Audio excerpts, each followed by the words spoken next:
Hello children, I welcome you to the radio learning program, which is produced by REB with support from UNICEF. And this is Teacher Mary. I'm going to teach you social studies for P5 learners. So children, can you get all your materials that you would need for this lesson? Get a notebook and get pens that you're going to use in the lesson. And please come close to the radio. I hope you're ready. Okay, so what did we learn in the previous lesson? Who remembers what we learned in the last lesson? So in the last lesson, we learned about weather and its effects. So today, we are going to learn about population. So you can check on page 92 and 93 of the P5 SST textbook. Check on page 92 and 93. So can we have a short break and we continue? Come along and play with us. Welcome back. So as I said earlier, we are going to learn about population. So we need to know the term population. What does it mean? What does the term population mean? Can you write it in your notebooks? Can you write the definition of population? So what is population? Population is the total number of people living in an area. As simple as that. It is the total number of people living in an area. That is what we call population. So, what are the terms used regarding population in an area? There are particular terms that we use when we are referring to a population in an area. And there are so many terms that we are going to look at. Can you think of those terms?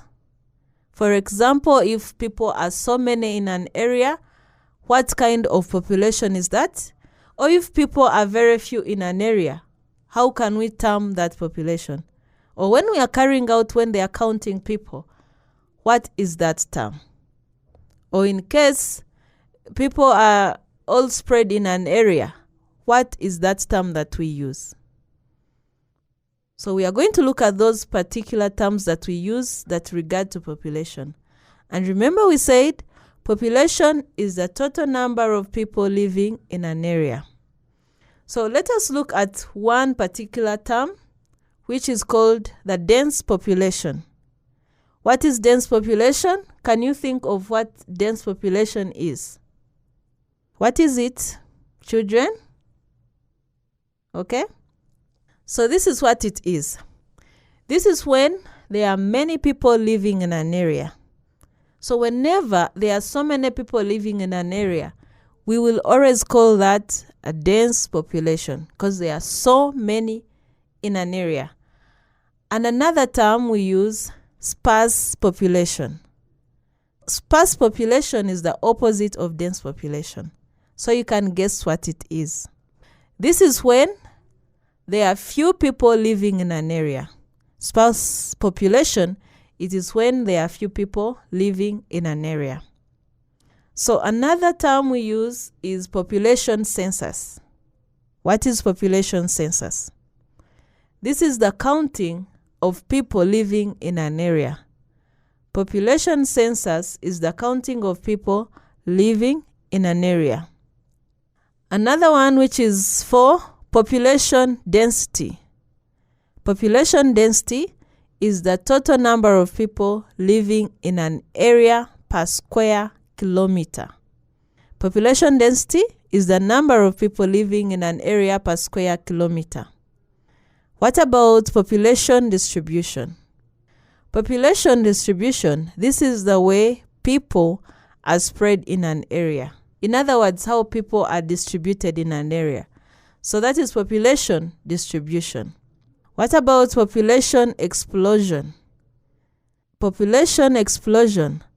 This is a sudden increase in the number of people living in an area. For example, if in an area there were a particular number of people, if there are 1,000 people living in an area and suddenly they increase to 2,000, we call that population explosion. It is a sudden increase in the number of people living in an area. Another term that we use is optimum population. Optimum population, it is when the number of people living in an area is equal to the available resources. In case the number of people that are living in an area is a certain number of people, are 1,000 people, and the available resources are just equal, they are able to supply to those people in that area. So we call that optimum population. I hope, children, you have gotten all the different terms we use in population. We use dense population, where there are many people in an area; sparse population, when there are few people in an area; population census, which is the counting of people in an area; then population density, it is the total number of people living in an area per square kilometer; population distribution is the way people are spread in an area; and population explosion is a sudden increase in the number of people living in an area; and optimum population, it is when the number of people living in an area is equal to the available resources. Can we have a short break and we continue? Come along and play with us. Welcome back. So now we are going to look at the factors which influence population distribution. We said population distribution, it is the way people are spread in an area. So what are some of the factors that influence the population distribution of people in an area? So there are so many reasons for an area to have too many or too few people. There are reasons why certain areas have too many or others have few people. So those are the reasons we are going to look at. Okay? Are you following me? So let us look at reasons for sparse population. So the following are some of the factors that lead to sparse population. And sparse population, it is when there are few people in an area. So what are the reasons why we find few people in a particular area? Reason 1, lack of water. In case that area does not have enough water, you will find few people staying in an area, because many people love to stay in an area where there is water. And remember, water is a basic need. Everyone cannot live without water. So point 2, lack of employment. In case we do not have employment opportunities in certain areas, you will find few people staying in those places, because they will not be able to access jobs which will help them to earn a living. Another point, which is 3, diseases. So in case an area is affected by diseases, people will run away from that area. They would want to stay in an area which is free from diseases. Point 4, shortage of food. Shortage of food in an area will cause people not to stay there. In case the place doesn't have fertile soils or food cannot reach in those areas, people will leave those areas and stay in other places where they can find food. So another last point, which is point 5, why people do not stay in certain areas, is unfavorable climate. So many people would not want to stay in an area with harsh climate. In case the place is too dry or it is too rainy, people will run away from those areas. And remember, people would also want to carry out agriculture in a good place and also for settlement. So if the place is not favorable, people will not stay in those areas. We've looked at reasons for sparse population. In other words, why people are few in a certain area. So we are going to look at the opposite of sparse population, which is dense population. So children, What could be the reasons why we find certain areas have very many people who have settled there? So those are the reasons we are going to look at. So the following are some of the factors that may lead to dense population in an area. So point 1, why people settle in certain areas, or why we find many people staying in an area. Point 1 is the presence of fertile soils. Presence of fertile soils. So people will always want to carry out agriculture. People prefer to live in areas where the soil is fertile and which is good for growing crops. So you'll find many people settling in those kind of places. Another point, favorable climate. When the climate of an area has enough rain, many people settle there because they want to carry out agriculture, and rain will help in carrying out farming activities. And point 3, availability of social services.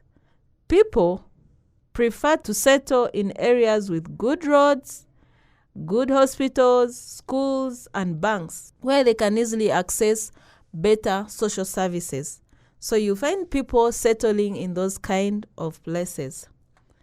Another reason, which is point 4, why we have dense population in certain areas, because of improved medical care. Many people like to live in towns because of good medical facilities which are available in towns. Another point, point 5, improved security.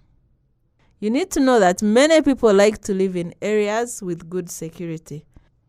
People will run away from areas which do not have security. So you find many people settling in those particular areas. And another point is industrialization. Industrialization, when an area has many industries, it provides job opportunities for a large number of people. So people will choose to stay in those areas because they can get jobs easily. The last point is urbanization. So many people like to live in towns because of good social services, opportunities, and a good lifestyle. So you find many people wanting to settle in town, and we shall have dense population in areas near town or even in town in particular. So can we have a short break and we continue? Come along and play with us. Welcome back. So we are looking at reasons of sparse population and also dense population. So now we are going to look at problems caused by high population growth. We are going to look at problems caused by high population growth. In case an area has so many people, or there are so many people settling in that area, what are the problems that are likely to arise because of high population in that area? So children, can you think of those problems that can be caused by high population, or if a place is densely populated? Okay? Have you thought about them? What happens in big cities where people are so many? Okay, so when the number of people living in an area is high than the available resources, it leads to many problems. And those are the problems we are going to look at. So some of the problems are the following. 1, high crime rate. You'll always find so many crimes taking place in such a place where people are many and the resources are less. They are not equal to the number of people. So crimes will take place. People will steal, people will kill each other so as to get some kind of resources. Point 2, poor sanitation and hygiene. We shall have hygiene problems in those places because people are so many and they are not able to take care of the environment easily. So you find so many cases of poor sanitation and hygiene. Point 3, destruction of the environment. People will destroy the environment. They will cut down the trees so as they settle there to build their own houses. They will burn bushes so as to carry out agriculture for food to eat. So the environment will be destroyed when the place has so many people. Point 4, shortage of land. Because people will compete for the small land that is there. So we shall not have enough land in a place that has so many people. And point 5, shortage of food. People will not have enough food because there are so many, and probably the activities for agriculture are also less. And we shall not have enough food for people who are many in an area. And another point, which is point 6, diseases will spread easily. Diseases which are caused by poor hygiene, like cholera, dysentery, and all that, they can easily spread in a place which is densely populated. And the last point, which is point 7, high unemployment in that area. Because remember, the resources are less and people are so many.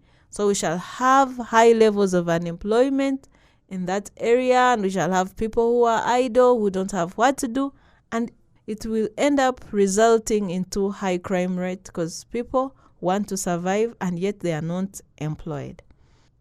So we've looked at the problems caused by high population growth in an area. So that brings us to the end of today's lesson, and thank you so much for paying attention, and it has been your teacher, Mary. Bye-bye.